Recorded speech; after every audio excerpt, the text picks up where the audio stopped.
नमस्कार. तुम्ही पण गोंदकतिराचे सेवन करत आहात का? तर व्हिडिओ पूर्ण बघा. गोंदकतिरा नेमकं काय आहे? तर नैसर्गिक वनस्पतींच्या खोडापासून मिळणारा हा पदार्थ आहे. तर त्यामध्ये 2 प्रकार आहेत. एक हिवाळ्यामध्ये वापरला जातो आणि एक उन्हाळ्यामध्ये वापरला जातो. करणार आहोत उन्हाळ्यामध्ये वापरला जाणारा गोंदकतिरा. त्याला मराठीमध्ये डिंक असं म्हटलं जातं. तर या व्हिडिओमधून आपण बघणार आहोत त्याचे फायदे, तोटे आणि कोणी घेतला पाहिजे, नाही घेतला पाहिजे आणि त्याचे सेवन कसं करायचं. एका व्यक्तीसाठी एक गोंदकतिरा पुरेसा आहे. तो रात्रभर पाण्यामध्ये भिजत घालायचा आहे. सकाळी उठल्यानंतर आपल्याला त्याचा जेलीसारखं स्ट्रक्चर दिसतं, म्हणजे बर्फासारखं स्ट्रक्चर तयार होतं. गोंदकतिरेचं महत्त्वाचं काम आहे, की शरीरातील उष्णता कमी करण्यास मदत करतं, म्हणजे शरीराला थंडावा देतं. पाण्याचे प्रमाण टिकवून ठेवतं. त्यामध्ये जास्त प्रमाणात फायबर असल्यामुळे आपल्या शरीराची पचनसंस्थाही चांगली राहते.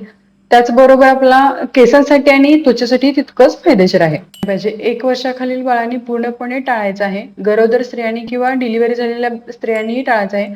ज्यांना बीपीचा त्रास आहे, कमी बीपी असतो त्यांनीही टाळायचा आहे किंवा किडनीचे विकार किंवा दुसरा कोणता क्रोनिक आजार असेल तरीही त्यांनी पूर्णपणे टाळायचं आहे. शरीरातील उष्णता कमी करतं, म्हणजे शरीर आपलं थंड होतं. त्यामुळे बीपी कमी होऊ शकतो. त्यामुळे ज्यांना बीपीचा त्रास आहे किंवा किडनीशी रिलेटेड आजार आहेत त्यांनी पूर्णपणे टाळा.